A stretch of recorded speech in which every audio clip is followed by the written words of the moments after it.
تقریباً پورے عالم میں پھیلے ہوئے ہندی مسلمانوں، بر صغیر کے تمام مسلمانوں کے زبان پر ایک لفظ جاری ہے، چھٹی شریف۔ چھٹی ہو سکتا ہے بچے کے پیدا ہونے کے 6 دن بعد جو کی جاتی ہے، یا اس کے لیے ایک چھوٹا سا رسم کیا جاتا ہے، اس کو چھٹی کہا جاتا ہے۔ لیکن مسلمانوں کے درمیان جب بھی چھٹی کہیں گے تو کسی بچے کی نہیں بلکہ سرکار غریب نواز کی یاد آتی ہے۔ سرکار معین الدین حسن چشتی غریب نواز رضی اللہ تعالیٰ عنہ اللہ کی نعمتوں میں سے ایک نعمت ہے ہمارے لیے۔ اس ملک عزیز کے لیے اللہ تعالیٰ کی ایک رحمت کاملہ ہے، جن کے وجود مسعود سے، جن کے ورود مسعود سے اللہ تعالیٰ نے پورے ہند میں برکتیں پھیلائیں، اور آج تک 800 سال کے بعد بھی وہ برکتیں دیکھنے کو ملتی ہیں۔ سنجر ایک علاقہ ہے، ایک شہر کا نام، پرانے زمانے میں جو خراسان ہوا کرتا تھا وہاں کا ایک علاقہ سنجر تھا۔ اس شہر کی ایک خاصیت میں آپ کو بتاؤں، اس گاؤں کی، اس شہر میں ایک بھی بندہ ایسا نہیں تھا جو تہجد نہ پڑھتا ہو، ایک بھی ایسا نہیں تھا۔ ہر گھر والا، ہر گھر کا ہر فرد تہجد ضرور پڑھتا تھا۔ ایک دن ایسا آیا کہ صبح ہو گئی اچانک اور کوئی تہجد کے لیے نہیں اٹھا۔ یہ اتفاق کی بات نہیں ہے، اس میں بوڑھے بھی ہیں، جوان بھی ہیں، سارے لوگ ہیں، کوئی ایک بھی بندہ ایسا نہیں جس کی تہجد چھوٹتی ہو۔ تہجد کے لیے ان سب کا اہتمام ہوا کرتا تھا، پورے شہر کا، پورے گاؤں کا۔ لیکن ایک رات ایسی آئی کہ اجالا ہو گیا اور کوئی تہجد نہیں پڑھا۔ جب لوگ اٹھ کر کے گھروں سے واپس آنے لگے، سب کو اپنا افسوس ہونے لگا، اتنا اجالا آ گیا ہے اور ہماری تہجد رہ گئی ہے، قضا ہو گئی۔ اب فجر کے وقت کا وہ منظر جو صبح صادق کا ہوتا ہے، سفیدی کا، یہ نظر آنے لگ گیا۔ تو سب ادھر ادھر سرگرداں تھے، اس میں ایک 90 سال کی عمر کے بزرگ تھے، ان کے پاس سب لوگ جمع ہوئے اور کہا کہ ماجرا کیا ہے، ایسا کیسے ہو سکتا ہے کہ کوئی ایک بھی بندہ نہ جاگا ہو تہجد کے لیے؟ برسوں سے ہماری تہجد قضا نہیں ہوتی۔ اس بزرگ نے سارے لوگوں کو جمع کیا، سنجر کی بات کر رہا ہوں، سنجر کی بات کر رہا ہوں، کہا کہ میاں یہ جو سفیدی تم دیکھ رہے ہو، یہ صبح سورج کے نکلنے والی سفیدی نہیں ہے، ابھی رات موجود ہے اور تہجد کا وقت بھی باقی ہے۔ یہ اجالا وہ نہیں ہے جو روز سورج کے نکلنے سے پہلے آتا ہے، چلو میرے ساتھ۔ وہ صاحب کشف اور صاحب بصیرت بزرگ تھے، سارے قوم کو لے کر کے چلتے آئے، اور ایک گھر تھا حضرت خواجہ غیاث الدین کا جو سرکار غریب نواز کے والد گرامی ہے۔ اس گھر کے پاس آئے تو دیکھا روشنی وہاں سے نکل رہی ہے، اور ان کے گھر پر پوری سفیدی ہے اور پورے شہر، پورے گاؤں میں اجالا پھیلا ہوا ہے۔ اس بزرگ نے کہا چلو اس گھر کا یہ مسئلہ ہے، آئے گھر پر دستک دیا تو حضرت خواجہ غیاث الدین باہر آئے، پوچھا کہ کیا معاملہ ہے، تو مسکراتے ہوئے کہنے لگے آج میرے گھر میں بیٹے کی ولادت ہوئی ہے اور اس کا نام حسن رکھا گیا ہے۔ یہ وہی ولادت ہے جس کو آج پورے عالم میں غریب نواز کے نام سے یاد کیا جاتا ہے۔ عزیزان گرامی وقار، جن کی پیدائش اس حال میں ہو کہ وہ آتے ساتھ پورے شہر کو اجالا بخش رہے ہوں، تو پھر جس ملک میں قدم رکھیں اسلام کا اجالا کیوں نہ عطا کرے گے؟ وہ کفر کی اندھیریوں کو چھانٹ کر کے ہمیں اسلام کی روشنی دینے کے لیے ہی تو آئے تھے۔ عزیزان گرامی، سلطان الہند معین الہند سرکار غریب نواز رضی اللہ تعالیٰ عنہ سے ہماری صرف محبتیں اور عقیدتیں وابستہ نہیں ہیں، بلکہ ہمارے ایمان اور اسلام کا رشتہ جڑا ہوا ہے۔ حقیقت تو بات یہ ہے کہ جتنے بھی صوفیہ اکرام، جتنے بھی مشائخ، جتنے بھی اولیاء ہند میں آئے، ان سب کی خدمات اپنی جگہ پر، لیکن آج علل اعلان ہم یہ کہہ سکتے ہیں کہ پورے بر صغیر کے چپے چپے پر آج کلمہ پڑھنے والوں کو یہ احسان ماننا ہوگا کہ کلمے کی تلقین بھی غریب نواز سے ہمیں ملی ہے۔ سلطان الہند سرکار غریب نواز رضی اللہ تعالیٰ عنہ کی بے انتہا وسعتیں، محنتیں، ان کی کاوشیں تھی جس کی وجہ سے اسلام آج ہر جگہ یہاں پر پھیلا ہوا اور چمک رہا ہے، اور اسی وجہ سے اب ہمیں ڈرنا بھی نہیں چاہیے کہ یہ غریب نواز کا پھیلایا ہوا دین ہے۔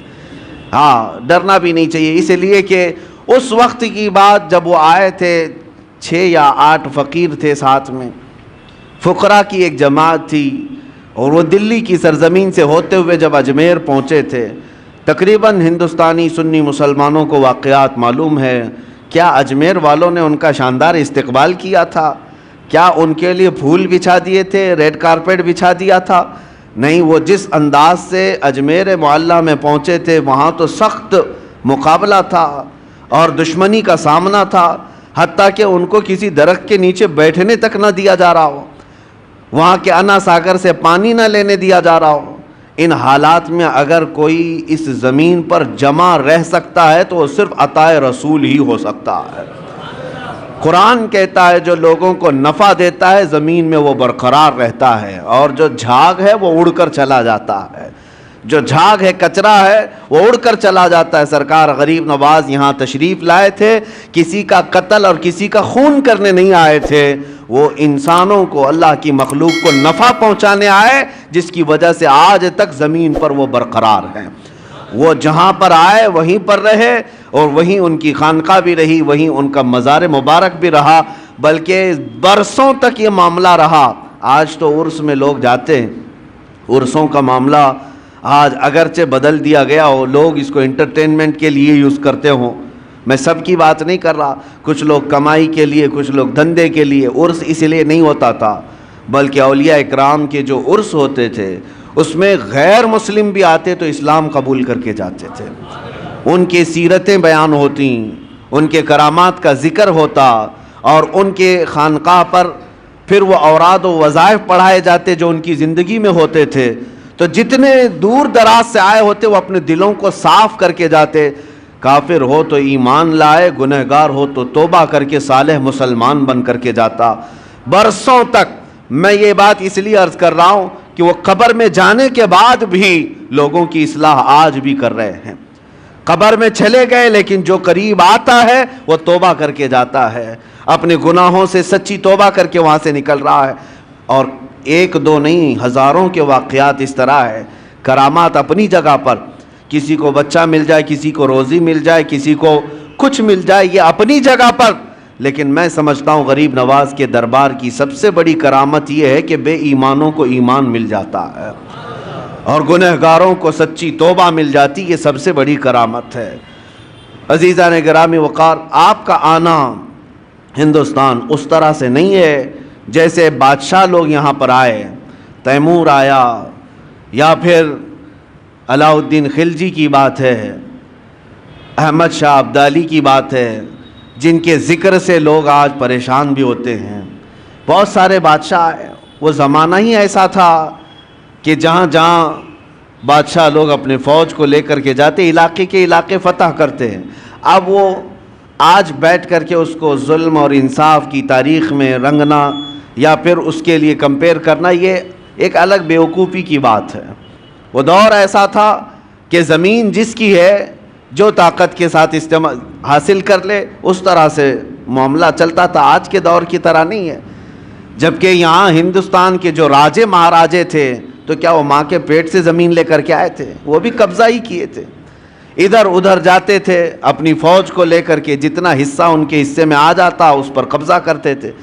لیکن یہ سارے بادشاہ جتنے بھی آئے، ہو سکتا ہے زمینوں کو قبضہ کیا ہو، تخت پر قبضہ کیا ہو، غریب نواز اس طرح سے نہ قبضہ کرنے آئے تھے نہ زمین لینے آئے تھے۔ مجھے بتاؤ، اگر زمین ہی لینے آئے تھے تو سرکار غریب نواز کا محل کہاں ہے؟ سرکار غریب نواز کی پراپرٹی اور جائیداد کہاں رہ گئی؟ ان کی کھیتی باڑیاں کہاں ہیں؟ کچھ نہیں ہے سوائے اس مزار مبارک کے حجرے کے، غریب نواز کے پاس کچھ نہیں تھا۔ بلکہ آپ کے پاس جو جبہ تھا جو پہنتے تھے 16 کلو کا ہو گیا تھا۔ 16 کلو کا جبہ ہوتا ہے کوئی؟ کیوں 16 کلو کا ہو گیا؟ ایسا نہیں ہے کہ 16 کلو اس میں موتی تانبا ہیرا سب لگا دیا گیا تھا، بلکہ اتنے سالوں سے اس پر پیچ پر پیچ لگاتے چلے گئے، پیوند پر پیوند، تو جبہ بڑھتا بڑھتا وہ 16 کلو کا ہو گیا تھا۔ سوائے اس کے ان کے پاس کیا رہا؟ عزیزان گرامی، میں یہ آج ان کے لیے کہہ رہا ہوں جن خبیثوں نے میرے سرکار غریب نواز کی شان میں توہین کی اور کہا تھا کہ جس طرح اکروچ کرنے والے، ظلم کرنے والے، ہڑپنے والے یہاں آئے، اسی طرح معین الدین چشتی بھی آئے.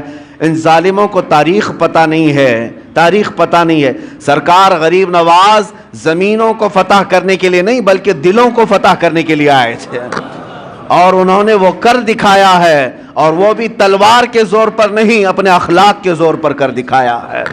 سلطان الہند غریب نواز رضی اللہ تعالیٰ عنہ اخلاق کیوں نہ ہو, کیوں نہ متاثر کریں. میں آپ کو بتاؤں, آپ کا ہر جمعرات کو روزہ ہوا کرتا تھا, ہر جمعرات آپ کا روزہ ہوا کرتا تھا, اور مریدین خانقاہ میں جو ہوتے, خلفاء شاگرد سب آپ کے ساتھ ہوتے.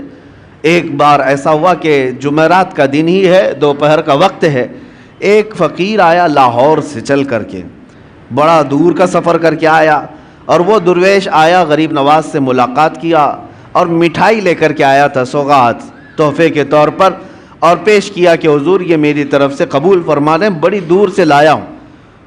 تو آپ نے ہدیہ قبول فرما لیا, چونکہ سنت ہے.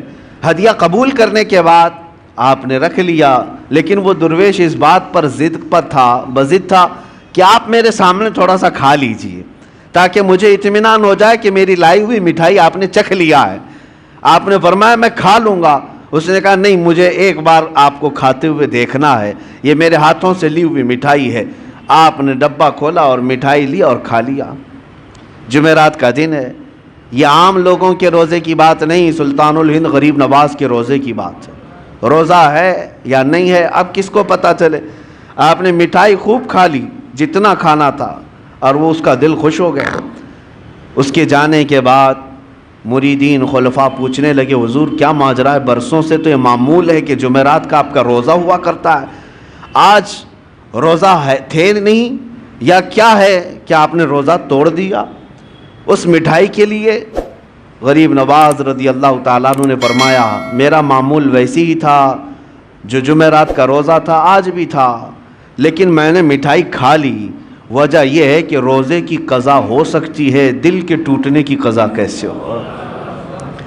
اس کا دل اگر ٹوٹ جائے, میرا تو روزہ نفل تھا, فرض روزہ نہیں ہے, نفل روزہ ہے, ٹوٹے گا تو پھر میں قضا کر لوں گا.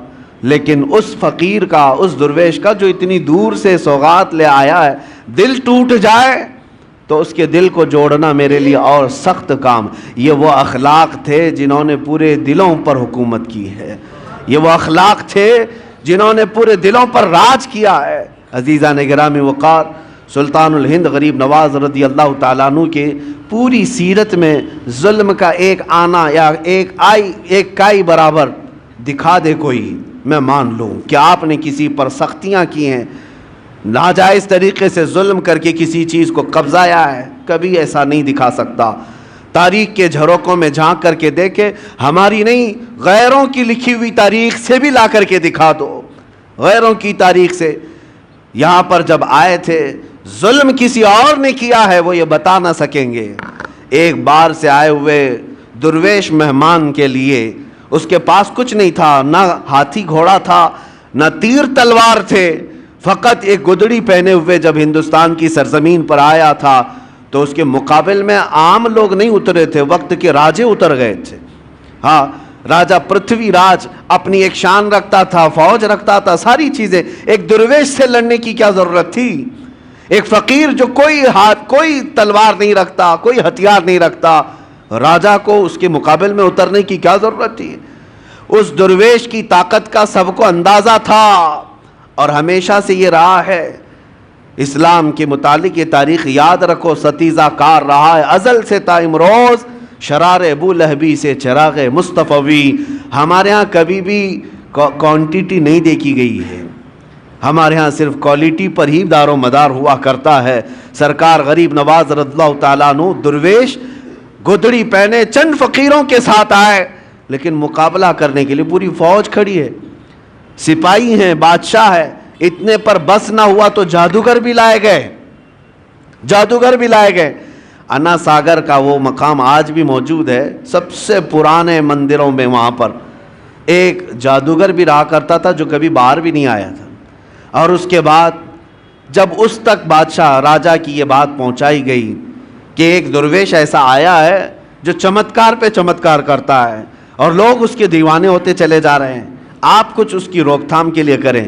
اس نے تقریباً 300 یا 500 پجاریوں کو بلایا، سب کو منتر دیے، کہا کہ ہم اس کا مقابلہ کریں گے۔ یہ میں آپ سے اس لیے عرض کر رہا ہوں کہ ہمیشہ تاریخ کو یہ دیکھتے آئیں حق و باطل کا مقابلہ، اور اللہ تبارک و تعالی حق کو ہمیشہ غالب رکھتا ہے۔ ایک درویش کے مقابل کے لیے 300 یا 500 لوگوں کو منتر دیے گئے، پڑھائے گئے، ٹریننگ کی دی گئی، اور اس کے بعد اسی پہاڑی کے دامن میں آپ کو بلایا گیا۔ آپ کے آنے سے پہلے وہ سب لوگوں نے دیکھا نہیں تھا کون آنے والا ہے، عام مقابلوں کی طرح اس مقابلے کے لیے بھی تیار تھے، جادو ٹونے کے ذریعے سے۔ آنے والا کون ہے کسی کو پتہ نہیں تھا، لیکن جب سلطان الہند غریب نواز عطائے رسول ہیں، چہرے پر میرے مصطفیٰ کی وجاہت موجود ہے، نور ٹپکتا تھا پیشانی پر، جب آپ تشریف لائے، جب وہاں پہاڑیوں کے دامن میں قریب آئے تو بڑے سادھو نے کہا کہ اپنے منتر پڑھنا شروع کر دو تاکہ اس پر اب اثر شروع ہو جائے۔ عجیب حالت ہے کہ ہم نے تاریخ میں دیکھا کہ وہ 300 کے 300 دوڑتے ہوئے گئے، لا الہ الا اللہ، لا الہ الا اللہ، لا الہ الا اللہ، یہ کرتے ہوئے ان کے قریب آئے، اور اس کے بعد سرکار غریب نواز رضی اللہ تعالیٰ عنہ کے قدموں میں وہ گرے۔ آپ نے سب کو اٹھایا جو برسوں سے کسی جاپ میں تھے لیکن وہ مریدین کے حلقے میں شامل ہوئے۔ اس وقت جو بڑے بڑے لوگ جادو والے تھے انہوں نے یہ اعلان کیا کہ یہ جادوگر نہیں ہے جس سے ہم مقابلہ کر رہے ہیں، جادو کا معاملہ الگ ہوتا ہے، اس کے پاس جو زبان ہے وہ کوئی اور ہے جو دلوں کو بھی خرید لیا کرتی ہے۔ عزیزان گرامی وقار، مقابلے تو ہوتے رہے، وہ تنہا رہے، لیکن اللہ رب العزت کی ذات پر توکل اور یقین ایسا تھا۔ آپ کو میں ایک بات بتاتا ہوں، یہ وہ دور تھا جب آپ ہندوستان آ رہے تھے، شہاب الدین غوری اس نے کئی مرتبہ حملے کیے تھے پرتھوی راج کے ساتھ اور کئی راجاؤں کے ساتھ، لیکن شکست کھا کر کے جاتا تھا۔ آپ سرکار غریب نواز تشریف لا رہے تھے، وہ شکست کھائے ہوئے جا رہا تھا، تو نظر پڑی یہ فقیروں کے قافلے پر کہ یہ کہاں جا رہے ہیں، تو سرکار غریب نواز نے پیغام بھیجا بادشاہ وقت کو، اور اس کے سپاہی ہاتھی گھوڑے ہتھیار سب لے کر جا رہے۔ آپ نے پیغام یہ بھیجا کہ ہم ہندوستان فتح کرنے جا رہے ہیں۔ کون لوگ؟ 8 فقیر لوگ۔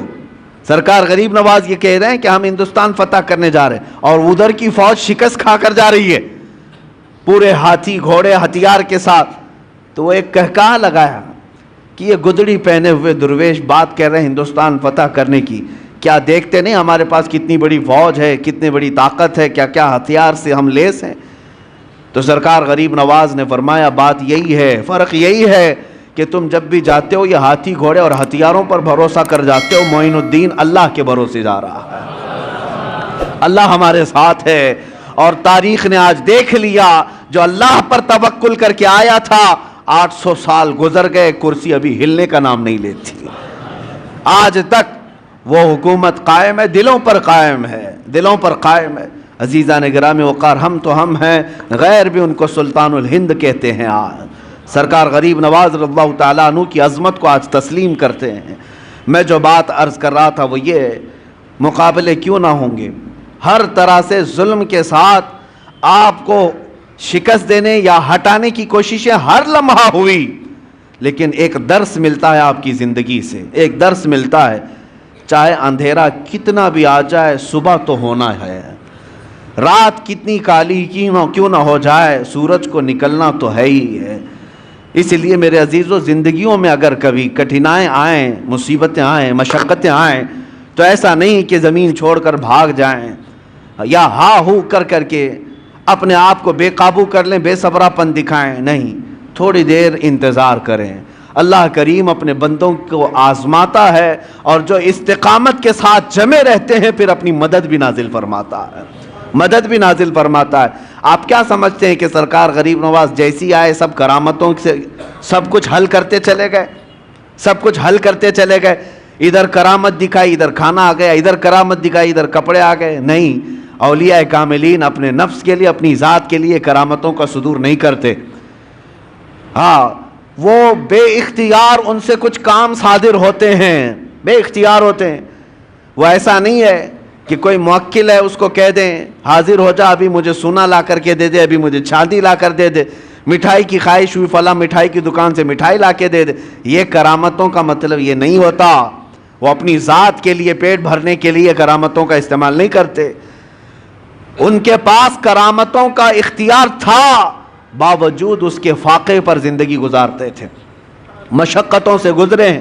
آپ کو پتہ ہے آپ کے ایک صاحبزادے خواجہ حسام الدین رحمۃ اللہ تعالی علیہ بچپن میں مدرسے سے پڑھ کر کے آ رہے تھے، اور بھی طلبہ تھے، کسی استاد کے پاس پڑھ کر کے آ رہے تھے. بیچ راستے میں ان کو چکر آ گیا اور گر گئے. دوستوں نے اٹھایا، کہا حسام الدین کیا بات ہے؟ کہا 2 دن سے ہم کھانا نہیں کھائے. سرکار غریب نواز کے بیٹے ہیں، کھانا نہیں کھائے، بھوک کی شدت ہے کہ آج کمزوری آ گئی، گر گئے. تو وہ دوستوں نے پوچھا کیا آپ نہیں کھائے؟ تو آپ کے والد کہا وہ پچھلے 8 دن سے تو فاقے میں ہیں، وہ روزہ رکھتے ہیں، دن میں شام میں پانی پی لیتے ہیں، ان کا تو فاقہ اور ہے. بیٹے نے صرف اتنا کہا دوستوں سے، سب گئے اپنے اپنے گھروں میں جا کر کہنے لگے کہ آج تو بڑا غضب ہوا، ہم نے سلطان الہند معین الدین حسن چشتی رضی اللہ تعالیٰ عنہ کے بیٹے کو فاقے میں گرتے ہوئے دیکھا، اور انہوں نے بتایا کہ ان کے گھر میں فاقہ چل رہا ہے. جب بچوں نے یہ بات پہنچائی اپنے والدین سے، تو شام سے پہلے جتنے متعلقین تھے سب بڑے بڑے طبق کھانے کے بھر بھر کر کے خانقاہ پر لے آئے. حضرت سرکار غریب نواز بیٹھے ہوئے تھے، دیکھا اچانک آج کھانے کا اس قدر وافر انتظام، کثیر تعداد میں کھانا آ گیا ہے. پوچھا کہ یہ بات کیا ہے، آج اتنا کھانا کیسے آ گیا؟ لوگوں نے کہا کہ حضور آپ نے کبھی اشارہ تک نہیں کیا کہ آپ کے گھر پہ فاقہ ہے. ہم غریبوں کو آپ حکم فرما دیں ہم اپنی جان حاضر کر دیں، کیسے تم لوگوں کو کس نے بتایا؟ سرکار غریب نواز نے پوچھا. تو لوگوں نے کہا آج حضرت آپ کے صاحبزادے حسام الدین چکرا کر گر گئے تھے، پوچھا ہمارے بچوں نے تو انہوں نے بتایا کہ آپ پچھلے 1 ہفتے سے فاقے میں ہیں اور وہ کمزوری کی وجہ سے گر گئے تھے. حضرت خواجہ غریب نواز رضی اللہ تعالیٰ عنہ کھانا تو کھا لیے، ان کے ساتھ بیٹھ کر کے کھائے، اور اس کے بعد اپنے گھر پر آئے. بلائے حسام الدین کہاں ہیں؟ بیٹا سامنے آیا. کہا اب میری نظروں سے تم ہمیشہ کے لیے دور ہو جاؤ، اس لیے کہ یہ فاقہ میں دنیا کے لیے نہیں میرے رب کی رضا کے لیے کرتا تھا، اور جو میرے اور میرے رب کے راز کو باہر لوگوں میں افشا کرے میں اس کو اپنے چھت کے نیچے نہیں دیکھنا چاہتا. یعنی اس بات سے آپ اندازہ لگائیں کہ یہ نہیں ہے کہ کرامتوں کے ظہور اور صدور سے طبق کے طبق وہ کھانے اتروائیں. اگر وہ چاہتے تو یقیناً اللہ ضرور دیتا. وہ سونے چاندی کے قلعے کیے ہوئے محل میں رہ سکتے، لیکن اولیاء کاملین پہلے سٹرگل کرنا سکھاتے ہیں، مشقتوں کا سامنا کرنا سکھاتے ہیں، کیونکہ سنت مصطفیٰ یہی ہے، نبی پاک صلی اللہ تعالیٰ علیہ وسلم کی سنت یہی ہے. آج تھوڑی سی مصیبتوں پر ہم گھبرا کر کے واویلا مچاتے ہیں، حالات خراب ہیں، ادھر جاؤ ادھر جاؤ. ہوا کیا تمہارے ساتھ آج؟ کس نے تمہیں آج آزمایا ہے؟ وہ تلواروں کے نیچے بھی سجدے نہیں چھوڑتے تھے. آج تمہیں کون ہے جو اذانوں سے روکتا ہے؟ کون ہے تمہیں مسجدوں میں جانے سے روکتا ہے؟ کوئی نہیں روکتا. تم تو آج محو خواب ہو اور خراٹے لیتے ہوئے اپنی نمازیں قضا کر جاتے ہو، کوئی تمہیں روکنے والا نہیں. عیش و عشرت آج اللہ نے اتنا دیا ہے جتنا ماضی میں کبھی لوگوں کو ملی نہیں ہوگی. آج تک بتاؤ کیا تم یا تمہاری اولاد کبھی ننگے رہے؟ کیا کوئی رات ایسی ہو کہ مجبوری کی وجہ سے یا بے سر و سامانی کی وجہ سے تم بھوکے سو گئے ہو؟ نہیں. اپنی پسند سے ہو سکتا ہے کوئی بھوکا سو جائے، لیکن غربت کی وجہ سے بھوکا سوئے کوئی آج بہت مشکل نظر آتا ہے. سب کو اللہ آج کھلا رہا ہے، سب کو پلا رہا ہے، سب کو پہنایا ہے، ساری نعمتیں ہمارے پاس ہے. لیکن اسلام کو جو ہم نے اجنبی بنا رکھا ہے اپنے گھروں میں، یہ بہت حیرت کی بات ہے. یہ بہت حیرت کی بات ہے. جس اسلام کا نام ہمیں عزت دیتا ہے، جس مصطفیٰ کی نسبت ہمیں عزت دیتی ہے، اسی اسلام کو ہم نے آج اجنبی بنا کر رکھا ہے. اجنبی کا مطلب کیا ہے؟ ہم اسلام زندہ باد کے نعرے سڑکوں پر لگا سکتے ہیں، اپنے گھر میں لگاؤ، اپنے گھر میں اسلام کو زندہ کر کے دکھاؤ. تم اپنی بیٹیوں پر اسلام کو پسند کرتے ہو؟ کیا تم اپنی بیویوں پر اپنی بہنوں پر اسلام کو پسند کرتے ہو؟ اگر اسلام کو پسند کرتے تو ان کا حجاب کیوں آج نکل گیا؟ ان کا پردہ کیوں نکل گیا؟ گویا کہ ہم اسلام کو صرف مسجدوں میں پسند کرتے ہیں، باہر شادی محل میں جا کر کے دیکھیں، ہال میں، وہاں کوئی اسلام نہیں ہے۔ اسلام کو پسند ہی نہیں کرتا مسلمان، اجنبی بنا رکھا ہے۔ اپنے برتنوں پر، اپنے دسترخوانوں پر کیا اسلام کو پسند کرتے؟ اگر تمہیں اپنے کھانے میں بھی اسلام پسند تھا تو یہ کیا ہے کھڑے کھڑے قطاروں میں جو کھاتے ہیں؟ کیا یہی اسلام ہے؟ اگر تمہیں اپنے لباس میں اسلام پسند تھا تو ذرا اپنے اوپر جھانک کر کے دیکھ لیتے۔ اپنے چہرے پر اگر اسلام پسند تھا آئینے میں جا کر دیکھ لیتے۔ ہم نے خود اجنبی بنا دیا ہے اسلام کو اپنے گھروں میں، اور ہم بات کرتے ہیں اسلام کے لٹنے کی، کہ اسلام کو فلاں لوٹ رہا ہے، اسلام کے اوپر فلاں جو ہے ظلم کر رہے ہیں۔ خود اپنوں کا جو ظلم ہے اس کا کیا ہے؟ میں بات الگ نہ چلی جائے، آپ کو اس لیے عرض کر رہا ہوں کہ وہ وقت کے سلطان معین الدین حسن چشتی غریب نواز، جن کی حکومت آج بھی ہمارے دلوں پر قائم ہے، لیکن پابندیاں ایسی تھیں ان کی زندگی پاک میں، قسم خدا کی سارے لوگ مل کر کے، میں چیلنج کرتا ہوں، ایک روایت ڈھونڈ کر کے لاؤ کہ غریب نواز کی ایک نماز کیا ایک رکعت کبھی قضا ہوئی ہو، کبھی کوئی نماز قضا کی ہو، نہیں لا سکو گے۔ ان کی زندگی بھر کی عبادتیں، اور پھر حد تو یہ ہے، میں نے ایک بات پڑھی تھی مجھے بہت حیرت ہوئی، رجب المرجب کے یہی 6 تاریخ کو آپ کا عرس مبارک ہے، پہلی رجب کو آپ اپنے خانقاہ میں اندر چلے گئے تھے، حجرہ بند کر لیا تھا، کھڑکیاں بھی بند، کسی کو اندر آنے کی اجازت نہیں تھی، آپ اکیلے تھے، اور اللہ اللہ اللہ کی آوازیں آتی رہی۔ 6 رجب تک لوگ دن رات آوازیں سنتے تھے باہر سے، اور 6 رجب کے عین دوپہر کے وقت آواز بند ہو گئی، آواز رک گئی۔ اب میں آپ سے پوچھتا ہوں کہ ایک کمرہ پورا چاروں طرف سے بند ہو، کھڑکیاں بھی بند ہیں، دروازے بھی بند ہیں، اندر کیا حال ہوگا؟ گرمی کا حال یا پسینے کا حال کیا ہو سکتا ہے؟ کوئی ہوا کا انتظام نہ ہو، آپ اندازہ کر سکتے ہیں۔ لیکن جب آواز بند ہوئی تو خلفاء و مریدین نے کافی انتظار کے بعد دروازہ توڑ دیا۔ انہیں ایسا لگا کہ شاید آپ کے ساتھ کچھ ہو نہ گیا ہو، دروازہ توڑ دیا تو دیکھا آپ چارپائی پر لیٹے ہوئے ہیں، اور آپ کی روح کب سے انصری سے پرواز کر چکی ہے، آپ کا وصال ہو چکا۔ لیکن اندر آتے ہی جیسے ہی مریدین کی نظر پڑی، پیشانی پر لکھا ہوا تھا ھذا حبیب اللہ مات فی حب اللہ، یہ اللہ کا حبیب ہے، اللہ کی محبت میں چلا گیا ہے۔ جو بات میں عرض کرنے جا رہا تھا وہ یہ، دیواروں پر دیکھا گیا آپ کی سانسیں جو نکلتی تھیں، آپ کی سانسیں نکل کر کے جو بھاپ بنتی تھی، دیواروں پر وہ پسینہ جمع تھا شبنم کی طرح سے، لیکن اس پسینے کے قطروں کو دیکھا گیا غور سے تو ہر قطرے سے لا الہ الا اللہ لکھا ہوا نظر آتا تھا۔ سانسیں جو نکلتی ہیں جہاں جا کر جم جائیں اس میں بھی ذکر الہی موجود ہے۔ عزیزان گرامی وقار، جن کی عبادتوں کا اور ریاضتوں کا یہ حال ہو تو کیا رب تبارک و تعالیٰ انہیں یہ مقامات علیہ نہیں عطا فرمائے گا؟ یقیناً کرامات اپنی جگہ پر، لیکن جو انہوں نے اسٹرگل کیا اپنی زندگی میں، مشقتیں اٹھائی ہیں، جو عبادات اور ریاضات کے ذریعے سے انہوں نے اپنے نفس کو مارا ہے، وہ بھی تو ہمارے لیے درس ہے آج، وہ بھی تو ہمارے لیے درس ہے۔ 1 روپیہ یا 1 سکہ کسی کا حرام کا آپ کی خانقاہ تک آپ نے کبھی آنے نہیں دیا، کبھی آنے نہیں دیا، یہاں تک کہ نظر و نیاز جو آتے اس کو خیرات کر دیتے تھے۔ جب اپنے آپ کو اس طرح بچا لیا جائے تو مقامات بلند عطا ہوتے ہیں۔ آج سلطان الہند غریب نواز کے عرس کا مقصد صرف یہ نہیں ہے کہ آپ جائیں اور ایک چادر چڑھا دیں، مہنگی پھول چڑھا دیں، اس غریب نواز کو ہماری چادروں کی کوئی ضرورت ہی نہیں۔ اللہ نے جنتی چادر انہیں پہلے سے پہنایا ہوا، وہ جنتی جوڑے میں ملبوس ہیں۔ ہاں یہ اور بات ہے کہ ہم عظمت شان کے لیے چادر پیش کرتے ہیں، ان کی شان و شوکت ان کی رفعت کے لیے پیش کرتے ہیں، یہ اور بات ہے، میں اس کا منکر نہیں ہوں۔ لیکن اگر تم یہ سمجھتے ہو کہ چادر پیش کرنے کے بعد ہی میری ذمہ داری ختم ہو گئی، یہ تمہاری خام خیالی ہے۔ اصل مسئلہ ان کے دربار میں چادر پیش کرنے کا نہیں، اصل مسئلہ یہ ہے جاؤ تو اپنا دل ان کے قدموں میں رکھ کر کے آ جاؤ اور عرض کرو کہ اب میں زندگی اپنی مرضی سے نہیں، آپ کے اشاروں سے جینا چاہتا ہوں۔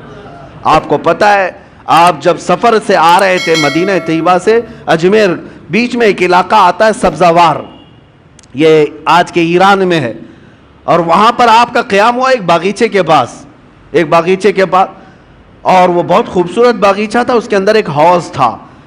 یہ باغیچہ اور حوض وہاں کے حاکم کا تھا، اس وقت کا جو حاکم تھا، بڑا ظالم آدمی، لوگوں کا مال اتنا لوٹتا تھا کہ لوگ پریشان تھے، ہفتہ وصولی والا سسٹم، اور پھر اس کا ایسا ظلم تھا کہ کوئی باغیچے میں اجنبی نہ آئے۔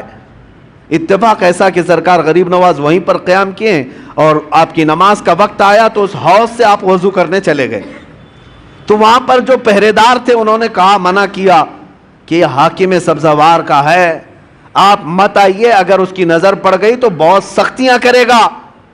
حضرت سرکار غریب نواز نے فرمایا، میں عبادت اللہ کی کر رہا ہوں اور اللہ میرے ساتھ ہے۔ بس آپ نے وضو فرمایا، ابھی وضو کر ہی رہے تھے کہ وہ حاکم باغیچے میں داخل ہو گیا، جیسی آیا اور چیختا چلاتا کہ ایک اجنبی میرے آرامگاہ میں کیسے آ گیا ہے اور کیسے یہ حوض میں پانی لے کر کے استعمال کر رہا ہے۔ سرکار غریب نواز نے اس کی طرف کوئی توجہ نہ فرمائی، کوئی توجہ نہیں، وہ دندناتا ہوا قریب آیا، آپ نے پورا وضو فرمایا، وضو کرنے کے بعد اپنے قطرے چھڑک دیے اور پھر اس کی طرف ایک جمالی نظر ڈالی، اور وہ حاکم سبزوار دیکھتا رہ گیا اس حسین صورت کو۔ جو کرنے آیا تھا وہ کچھ اور کام تھا، لیکن قدموں میں گر کر کے توبہ کرنے لگ گیا۔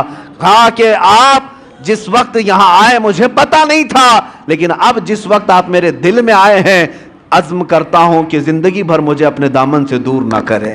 میرے عزیزو، سلطان الہند کے پاس آئے، لیکن حاکم سبزوار جو تھا غریب نواز کے قدموں میں گر کر معافی مانگا، توبہ کیا، اور اتنا ہی نہیں بلکہ واپس جانے کے بعد زندگی بھر لوٹی ہوئے مال کو سب کے اصل مالکوں تک پہنچایا، سب کو لوٹایا اور اپنا گھر بار بھی بیچ دیا۔ تب سرکار غریب نواز کے پاس آیا، کوئی نظر و نیاز لے کر کے نہیں، کوئی تحفہ تحائف لے کر کے نہیں، بلکہ آیا اور کہا، اب آپ کا یہ غلام سب دے کر کے آیا ہے، سوائے دل کے اب کچھ نہیں رہ گیا، وہ میں آپ کے پاس لے آیا ہوں۔ سلطان الہند غریب نواز نے قبول فرمایا، بیعت ارادت میں ہی نہیں بلکہ اپنے عظیم خلفاء میں اس کو شامل فرمایا، خلافت عطا کی۔ بعد میں تاریخ میں موجود ہے، سبزوار کے اللہ تبارک و تعالیٰ نے سبزوار کے ان کو قطب بنایا، اپنے وقت کے قطب تھے۔ کہاں ظلم و ستم کی داستان رکھنے والا، کہاں قدموں میں آ کر کے دل دینے والا اللہ کی ولایت حاصل کر جاتا ہے۔ میں یہی عرض کرنا چاہتا ہوں، تم تحفے تحائف اپنی جگہ پر جاؤ، اپنا دل قدموں میں رکھ کر کے آؤ، عرض کرو کہ سرکار مجھے اپنے ساتھ لے لیں، آپ ایک اشارہ فرمائیں میرے دل کی اصلاح ہو جائے۔ پھر اگر غریب نواز قبول فرما لیں، یقیناً زندگی کی کایا ہی پلٹ جائے گی، ایک نیا انقلاب دیکھنے کو ملے گا۔ اللہ کریم اس آستانے کو سدا سلامت رکھے۔ اجمیر معلیٰ کے فیوز و برکات اللہ تعالی ہماری نسلوں کو صبح قیامت تک عطا فرمائے۔ عزیزان گرامی، اپنے بچوں کو یہ نصیحت بھی کرو، یہ وصیت بھی کرو کہ ہندوستان میں ہم غریبوں کو اسلام ملا ہے تو وہ اجمیر معلیٰ کی دھرتی کا فیض ہے، سرکار غریب نواز کے احسانات ہیں۔ اس لیے کہ انٹرنیٹ کا زمانہ ہے، ڈیجیٹل زمانہ آنے والا ہے، کل کو چل کر کے کوئی ٹائی سوٹ بوٹ والا کوئی آئے اور کہہ دے کہ ہم نے اسلام پھیلایا ہے، تو ہمارے بچے تو گوگل والے ہیں، ہمارے بچے تو گوگل کے شاگرد ہیں، ان کو یہی نہ لگنے لگ جائے کہ سارا اسلام گوگل سے پھیلا ہے۔ اس لیے بچوں کو یہ سمجھاؤ، گوگل ہو کہ پوگل ہو، یہ بہت زمانے کے بعد کی بات ہے۔ سلطان الہند غریب نواز اس وقت اسلام پھیلا رہے تھے جب تو تار کا بھی سسٹم نہیں تھا، جب ٹیلی فون کا بھی معاملہ نہیں تھا، لیکن اپنی مختصر سی زندگی میں 90 لاکھ لوگوں کے دلوں میں اسلام کو روشن فرمایا۔ وہ ان کا احسان ہے اور یہ احسان صبح قیامت تک رہے گا۔ اللہ کریم سرکار غریب نواز کے دربار سے ہم سب کی نسبتوں کو ہمیشہ صدا قائم رکھے۔ عرض یہی کرتا ہوں اس غریب نواز کے دربار میں کہ ہماری سلامی وہاں تک پہنچ جائے، جمعہ میں یہاں بیٹھے ہوئے ہر عاشق کو مولا اجمیر کی حاضری قبول فرما لے۔ خواجہ ہند وہ دربار ہے اعلیٰ تیرا، کبھی محروم نہیں مانگنے والا تیرا۔ وآخر دعوانا الحمدللہ رب العالمین۔ السلام علیکم۔